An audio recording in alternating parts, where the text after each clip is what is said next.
Welcome back, and thank you so much for joining us here for Friends of the Facts 2022. This session, I'm here with Julie Smith, and we're going to talk about how disinformation disrupts social and emotional learning.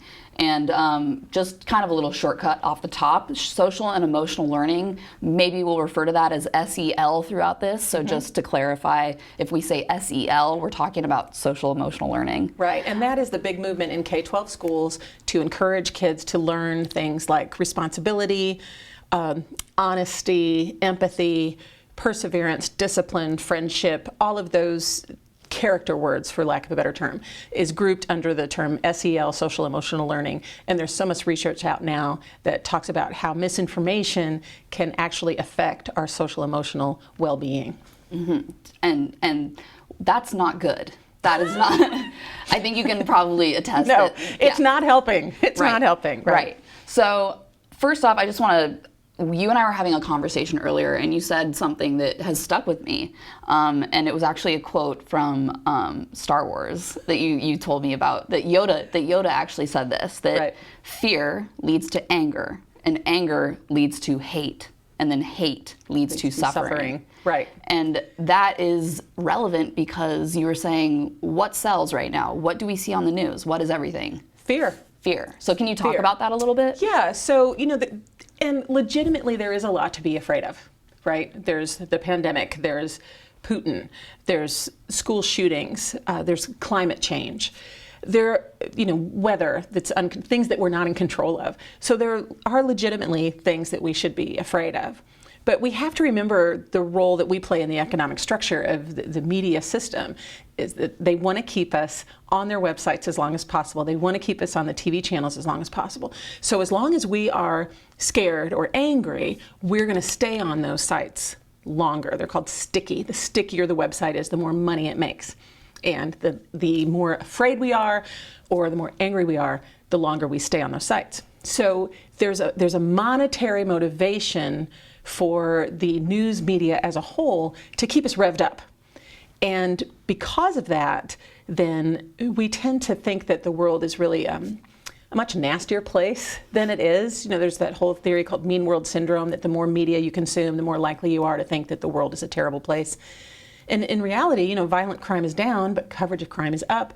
So the more media we consume, in many cases, can affect our social emotional health because it can make us feel depressed or full of anxiety or hopeless. Mm-hmm. And so that's why I think news literacy is so important, because maybe it could help us counteract some of those feelings of hopelessness and loss of control. To kind of cut through that noise to get to the bottom of things, to not feel so crazy. And instead of just being constant consumers of information, a news literate person asks questions and understands why the messages are chosen, how they're designed the way they are, how they're presented the way they are, and why.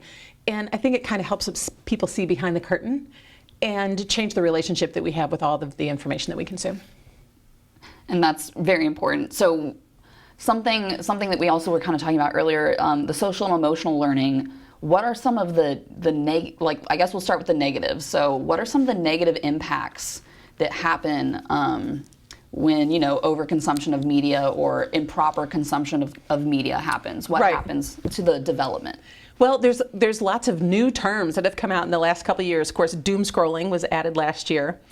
Doom surfing is another big one, because it's compelling, right? Especially when there are a lot of unknowns in the situation, we tend to consume more information than normal. There's also infogestion and infobesity. Infobesity is this idea that we're consuming so much information that we're no longer able to tell what's real, meaningful, valid, or true. And infogestion is the feeling, like an actual physical feeling that we get when we're just worn down. And there are other terms for that too, like compassion fatigue, news goggles, the idea that we're consuming so much tragic information, after a while we just kind of zone out, and it doesn't even really affect us anymore. Right, we become numb to the feeling. Yeah, we're numb. So I want to talk about what it means to be media and news literate. And there was a quote that you told me earlier that was basically, people are still informed, but they just don't realize that they're not well informed, something along those lines. Right. Actually, it's from Professor Neil Postman, who was a teacher at NYU. He wrote this fantastic book called Amusing Ourselves to Death.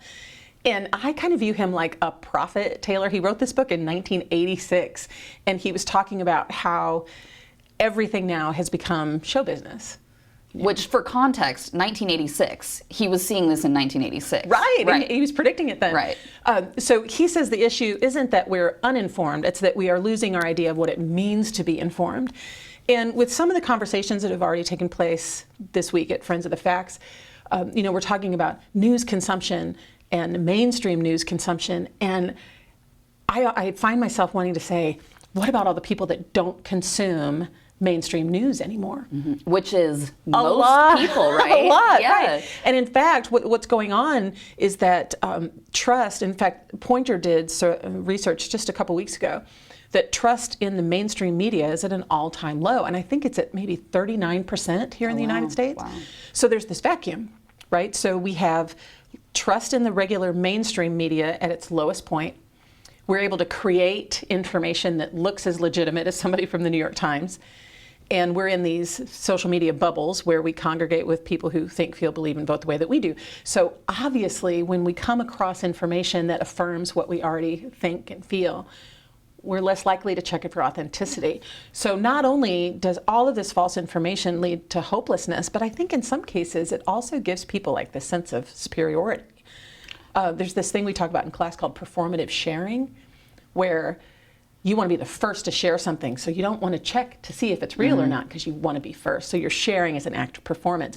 And that can be dangerous too. Oh, definitely. I mean, right as you said that, the first thing that popped into my head was, what if they were a journalist at like a news station and, they don't verify before they put it out? Right. Like, that's not good. Right. And I think that could lead us into this next portion that we could talk about, the difference between, because we should clarify this, the difference between a publisher and a platform. Enormous. Yeah. Enormous. Because I think that's a clarification that I think a lot of people don't yet fully understand. Right. And it is so vital to literally how they consume media and, And how we share it. Right. And how we have access to it. Can you talk about that? So we're going to hear, I think, in the news in the next year or two about Section 230. And this is a provision that was written within the Telecommunications Act of 1996 when the internet was a baby. Mm-hmm. And the government wanted everybody to be online and exchanging information, this digital town square, and it was very well intentioned.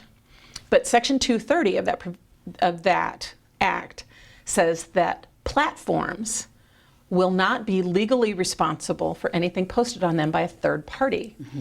So fast forward now to 2016, 2020, 2022, and we have the ability to put anything on these platforms that can be damaging to democracy, damaging to voter rights, damaging to public health.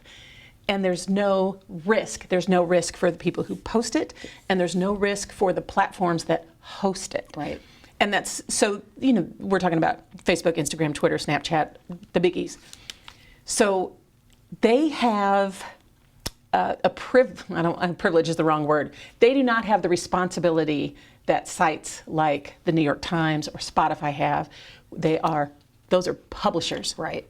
And they're legally responsible. Mm-hmm. So not everything goes there because there are editors and gatekeepers that the platforms do not have. Of course. And I think that's really interesting. And something I want to mention is on our site, actually, we have a video about the history of Section 230. So any viewers watching on our site, we have a video that literally talks about the history of that provision and how it is affecting you to this day and how you consume and make media. And what's interesting too, Taylor, there's so much research that says the age group that shares the most online misinformation is actually the older people. Interesting. And I have this hunch, and I don't have anything to back it up, but my theory is that, like, when I was younger, you had to have access and gravitas and a lot of technology in order to put something on a screen. Mm-hmm. Yeah. And if it was on a screen, then it was legit, right? So you believed it. You believed it. So consequently now, older people, and I'm generalizing, and this is just my hunch, they still have a little bit of that when they see something on a screen, it legitimizes it. Whereas my college students have been creating things all along. They know how easy it is, and I think that they're a little more skeptical of information on a screen because they've been creating it themselves their whole lives. That's kind of funny because that generation kind of grew up saying, don't believe everything you see on TV, but yet now it's like, Mom, Dad, don't believe everything you see online. On a screen. Right. Yeah. But it brings us to, there's a human cost to all of this misinformation. And so far, a lot of the conversations have been about ways to prevent misinformation and to stop and think before you share.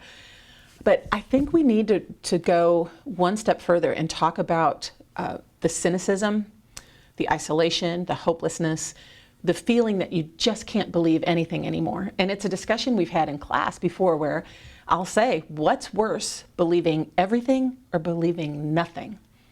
And my students will all say they believe nothing. And that's sad. We want them in the middle. We want them to have healthy skepticism. And it's tough these days. It's really tough. So when you're talking to your students about, you're not necessarily training them to be journalists, are you? No. This is, I teach a freestanding media literacy course at Webster University. And what's so great about it is that I think a lot of people assume that media literacy is very anti-media. And we're not at all. We're merely saying, look, we're spending 11, 12 hours a day consuming this stuff. Why aren't we talking about it more than we do? So really it all boils down to just critical thinking. Who's the sender of the message? What's their motive or intent? How is the message designed to get me to think or feel a certain way? Who's the target audience? What information is left out? Who profits? Those are my two favorite. I think who profits is the biggest question to ask. I think that's maybe the big one. Yes, it is. Yeah. So what we are encouraging them to do, and it's offered as a critical thinking, general elective at the university. So I do have journalism majors, but I also have accounting majors and I have management majors. So we're talking about how the media affect every single aspect of society, not just journalists. I mean, journalists bear a brunt of the responsibility, but sadly, they do not represent most of the information that gets consumed anymore. And that's probably why it's really important that people outside of the journalism discipline are getting this. Right. I remember back in elementary school learning math, and the teacher would say, you need to know math because every job requires you to know math. It almost feels like being media literate is now the new math, and you don't spend 11 hours a day doing math. Right. But we spend 11 hours a day consuming media. Right. And the way that we get to 11 hours a day is that most of us are double screeners. So if I'm watching television live, I'm also usually on Twitter. Or if I'm working online, I'm also streaming music. So that's how we get to 11 hours a day. Most of my college students are double and triple screeners. So my goal is to get them to actually stop and think about what they're consuming, not saying this is good or this is bad, but just encouraging them to constantly ask those questions.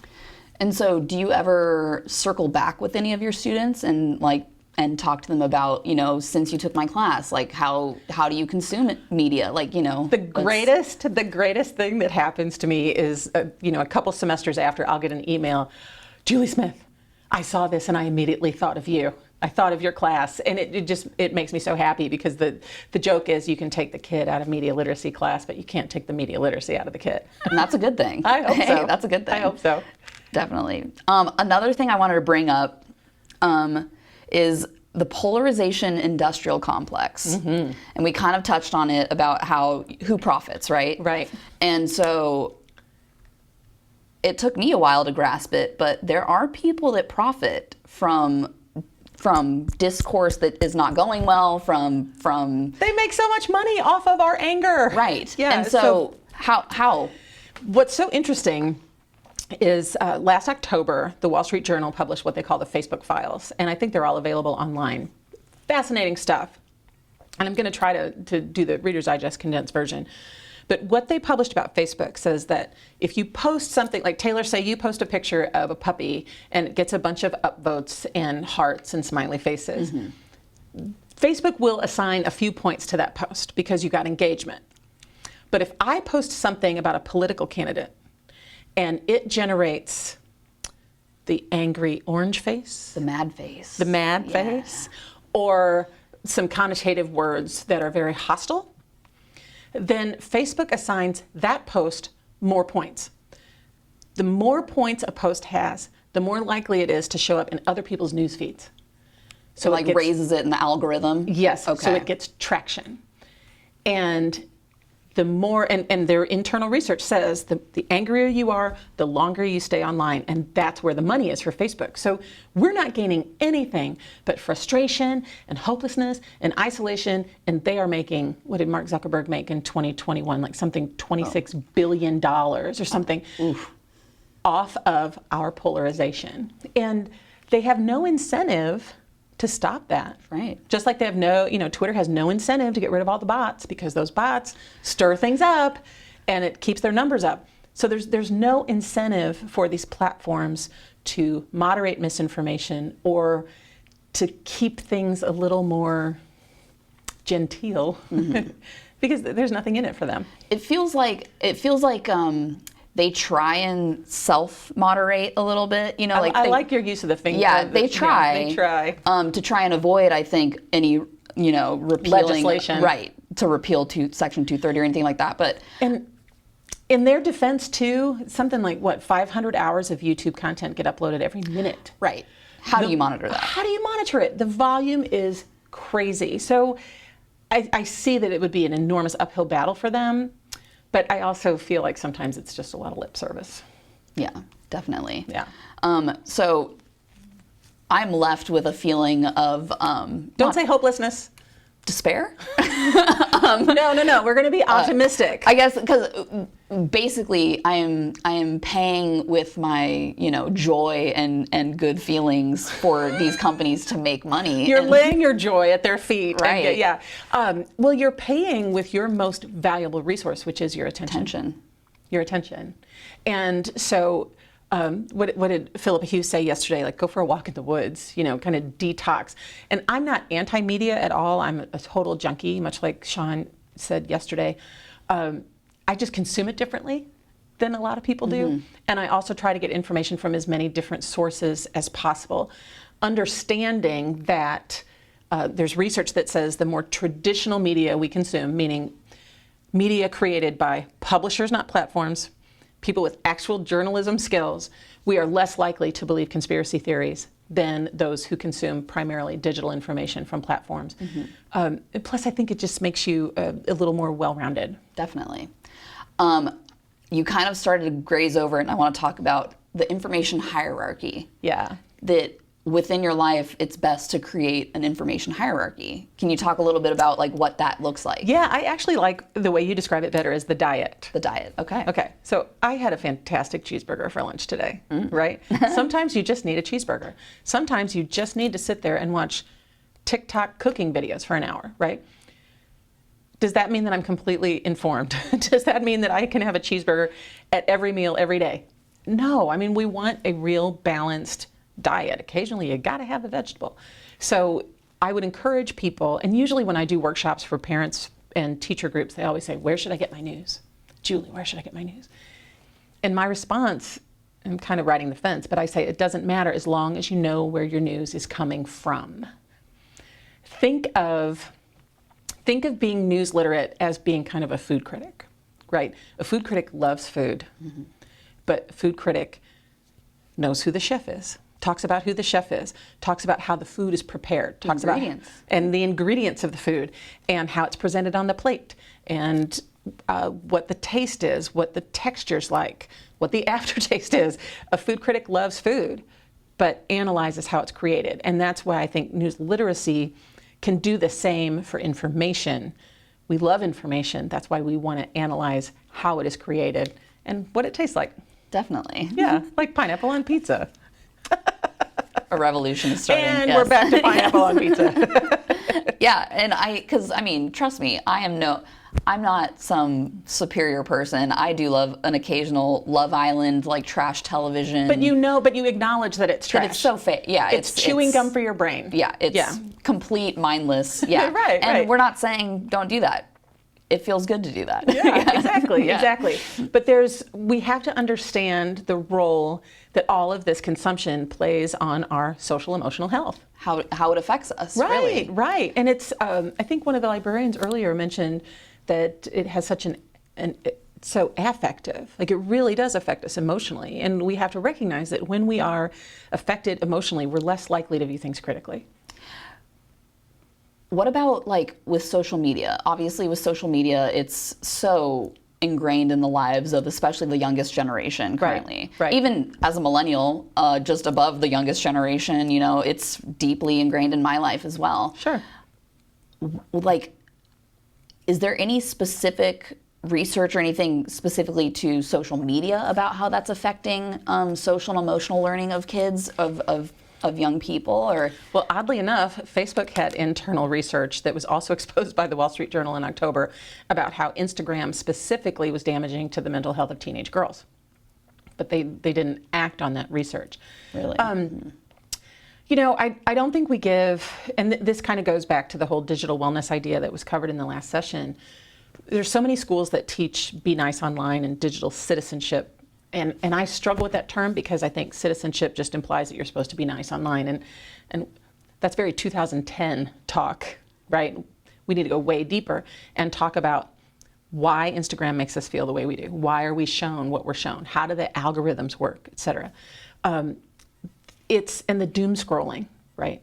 So I think that the social media, of course, it accentuates everything, but I also don't think we give young kids today enough credit because, like, when I had a bad day at school, I could go home and their platforms never leave them. Their devices never leave them. And we knew who the popular kids were in school, right?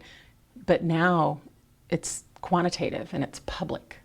And you ask any 7th grade girl how many Instagram followers she has, she'll tell you right off the top of her head, and she'll tell you all the popular kids that she follows who don't follow her back. I mean, it's intense. Yeah. And these kids have really, really strong constitutions. I'm so glad this stuff didn't exist when I was a kid. But at the same time, like Philippa mentioned yesterday, it's a tool. It depends on how you use it. You know, right. A hammer can build and a hammer can destroy. So it all depends on how it's used. And I think when it comes to digital wellness and digital citizenship and SEL, because I think they're all related, we really need to switch away from preaching to kids about how to behave and coaching them. Mm-hmm. Because they're going to be online, let's help them. Right. Let's help them navigate this digital world. Certainly. So another thing too, and we haven't really gotten there yet, but I want to go there, is talk about bias.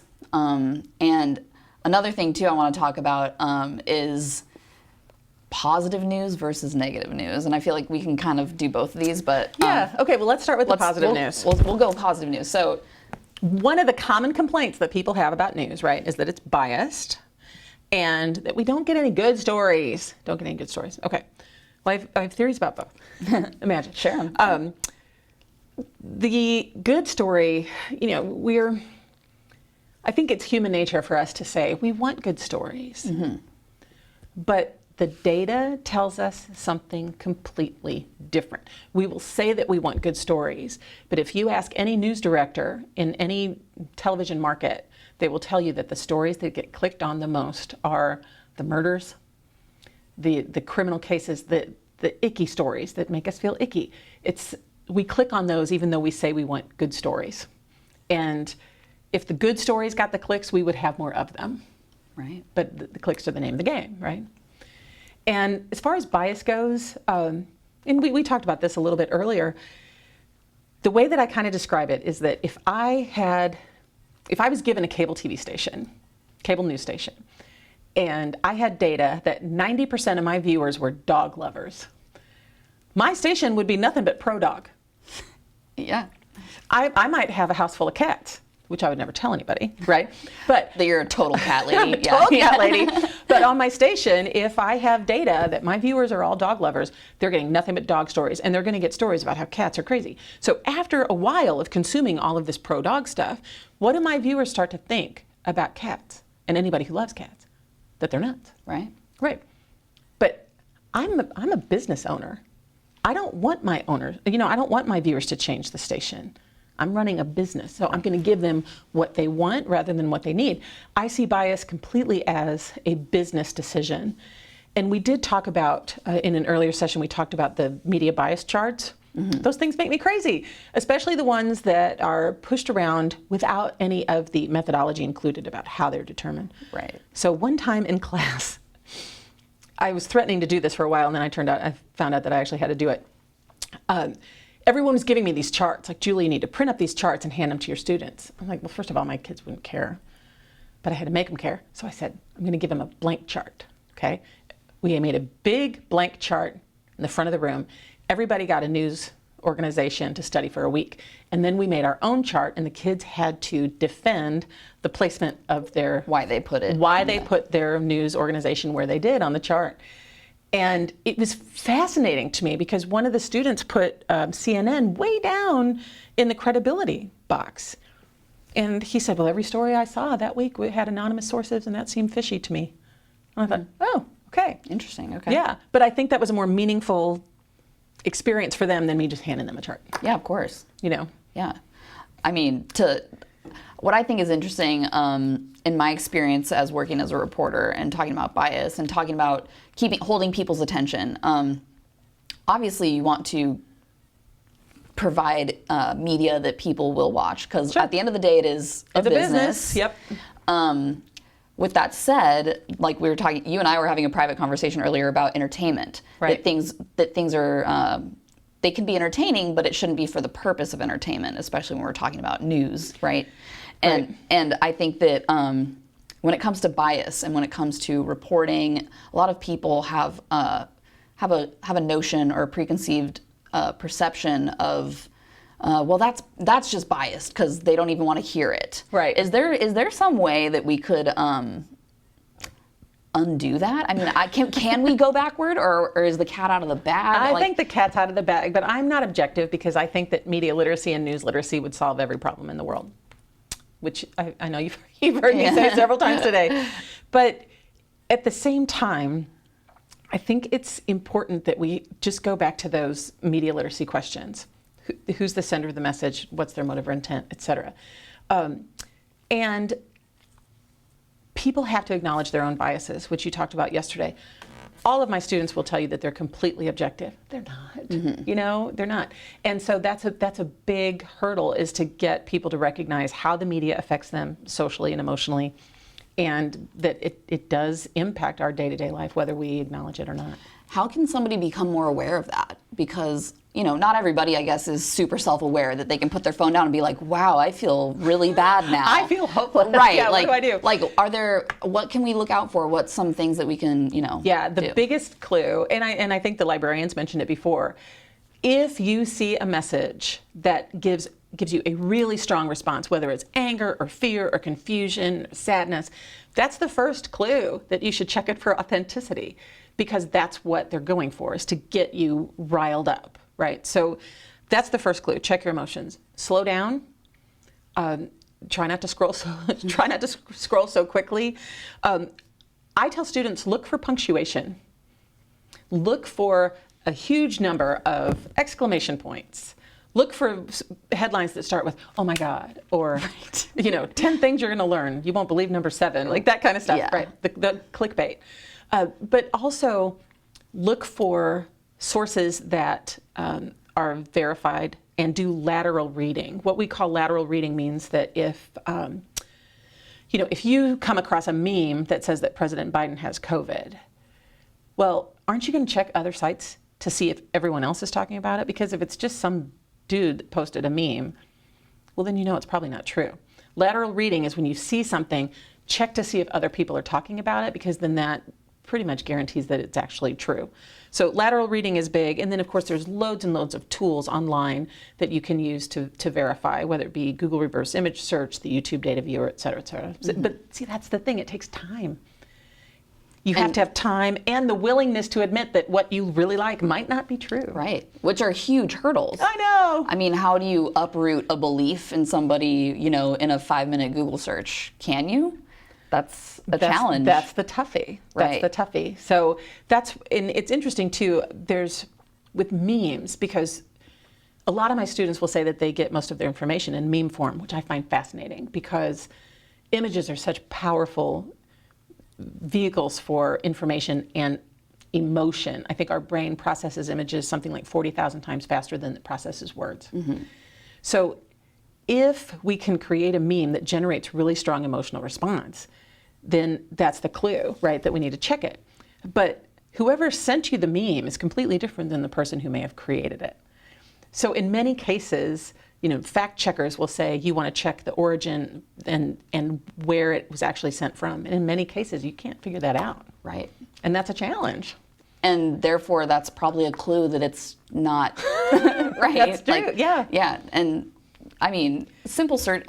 The thing is it's time. And you said earlier, attention is the most important and our valuable most resource. valuable resource. So are people willing to pay that attention to go do this extra steps? I don't know. Maybe not. That's the challenge. We have to hope, right? So if we want to counteract this hopelessness, anxiety, and despair that we feel because of all of the news we're creating or consuming, I suggest in schools that we talk about the difference between platforms and publishers, why platforms, anything goes, that we actually talk about journalism and journalism skills, that we understand bias, how to spot it, whether it's photo captions, photo choices, word choices, acknowledge our own baggage, watch our diets, but also understand what sells and understand our role in the economic structure of it all. Mm-hmm. That you are being sold. Your attention is being sold. Absolutely, yeah. If you're using an app or a website for free, you are not the customer. Right. So another thing, I thought it was really interesting earlier, you had mentioned this and we had talked about this, that people who consume media through the more traditional means, print, all that, are less likely to believe or be susceptible to conspiracy theories than people that receive it digitally. Why is that? Algorithms. Algorithms. I knew that was the answer, but and so what is it for anybody that's watching that might not be super familiar with what's going on with that? Can you clue them in? A couple things that I would recommend. There's a documentary on Netflix that I'm not a fan of at all, but it teaches about algorithms really well. It's called The Social Dilemma. What I didn't like about this documentary is that they spend the whole time talking about how social media are so terrible, and I was waiting for them to say media literacy, and the only advice they had at the end of the documentary was delete all your accounts, which is unrealistic. Yeah. It's not going to happen. But they did a fantastic job explaining how algorithms work. Now, algorithms are little computer codes that keep track of what you click on, what you like, how long you're on a particular site, how many YouTube videos you watch all the way through, and then they will give you suggestions. So the algorithms is how Instagram knows that I love bags and shoes. The algorithms are how YouTube knows that I want to watch the most recent Formula One video because I've watched the most recent one all the way through 2 days ago. The whole idea behind the algorithm is to keep us on the site or the app as long as possible. And so the algorithm feeds us what we love. It's like C.S. Lewis would call it the Turkish delight, right? It keeps us on there as long as possible. And once we understand how we're kind of being manipulated, maybe it changes the relationship a little bit. But because the New York Times print version doesn't necessarily have algorithms, they don't have a way of knowing which stories you've read all the way through. But the digital sites do. The social media platforms do. And they know exactly how long your eyeballs have been on certain things, so they're going to continue to give you that. So if you watch something that kind of pushes you on one fringe or the other, you're going to continue to get that. And before you know it, you are way on the edge consuming information that is 100% dog and 0% cat. Right? Yeah. So, and talking about the effects of the social and emotional learning on younger people in general, I guess. Is this damaging people to a point where they can't come back? Can we bring people back from these edges? I guess I think so. Our pediatrician in St. Louis told me once that a couple of years ago he would have 1 or 2 cases of anxiety or depression a week, and now he has 4 or 5 a day. Wow. And he doesn't have any evidence. I mean, his hunch is that it's caused by smartphones and our addiction to them, et cetera. I'm optimistic that digital wellness programs, SEL programs, news literacy, and media literacy can help us change our relationship with this and make us more active consumers. But I also think one of the things I love doing in student workshops is talking about how the apps are designed to be addictive, how the games are designed to be addictive, how websites are designed to keep us on there. So instead of saying, you should stop playing Fortnite, it's more like, let me show you how Fortnite's designed so that you want to continually keep playing. And let's be real, this media in the hands of these young kids, they don't really want to give it up, I probably assume. They probably like the media. They like playing. Well, sure. We love it too, right? And so how how do you, let the stars fall from their eyes a little bit instead of like, don't talk bad about my beloved media. No, it's, that's tough. I mean, that's the $1 million question. And again, we want to make that, we have to dance around that line where we think the media are bad, because they're a huge part of our lives. I mean, if it wasn't, think of all the experiences that we get to vicariously experience through media that we wouldn't have otherwise, and all the people that we can connect with that we wouldn't be able to otherwise. Like, it's magic, it's fabulous. But we have to help them understand the reality of it without trying to discourage them from any consumption at all. It's a challenge. Yeah, neither extreme would be good. No, or realistic. Do you see a solution?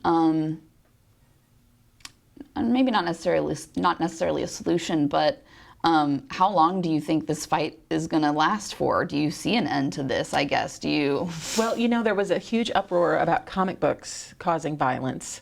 Mm-hmm. There's always been uproar about video games causing violence. There's a great image of an entire subway car with people reading newspapers, and some reference to how that made us all antisocial, that we weren't talking to each other, we were reading newspapers. Mm-hmm. So I think that there's usually some pearl clutching whenever a new media comes around. And I think that that's standard, and then we kind of adjust and we get used to it and we move on to the next thing. I'm not pessimistic about it. I think that talking about SEL and talking about media literacy and news literacy, especially in the schools, are the greatest things in the world. They're so cross-curricular, they're so current, and so helpful. I'm not pessimistic. I think that we're just in the middle of another round. I was gonna say, you think we're in an adjustment period? Yeah, I think so. Okay. I'm all for let's adjust, let's figure it out, let's get to a better place. We are in the process of figuring it out. And I think just having conversations, I think, is a great start. Face-to-face conversations, I assume. Sure, but if necessary, Zoom or text. You think the message can be effectively portrayed that way as well? Because I'm just curious, because like you said, digital means, are these people going to associate I'm getting this through digital means? Does it change if it's in person versus, digital? Well, I don't think anything could ever match the in-person connection. Mm-hmm. But I can also communicate with people all over the world in a way that I could not have 20 years ago. Mm-hmm. I think it's amazing. That's the good of it and the bad of it. That's right. Yeah. I always tell my students, the best thing about Twitter, anything goes. Certainly. The worst thing about Twitter, anything goes. Anything goes. Yeah, that's very true. Let's see. I'm looking over my questions here. I don't really have anything else that I'm dying to ask. Is there anything that you feel I missed or that you want to talk about? No, I'm just thrilled that the University of Missouri is having these conversations and inviting so many different people to a seat at the table to talk about these things, whether it's legislators, librarians, teachers, researchers. The most important thing is just to be having these conversations about the role the media play in our lives, the role the media play in our social emotional health, and what we can do about it. Definitely. All right, well, amazing. Thank you so much for joining us today. That went so fast. Yeah, it really did go by fast. I love just having these conversations. If you are watching at home online, go ahead and join us again tomorrow. We have an awesome presentation tomorrow, 9 a.m. What are deepfakes and how to spot them? And then following that at 11 o'clock, we have a digital wellness panel. So please join us then. We'll see you tomorrow. And signing off, I'm Taylor Freeman. Thank you so much.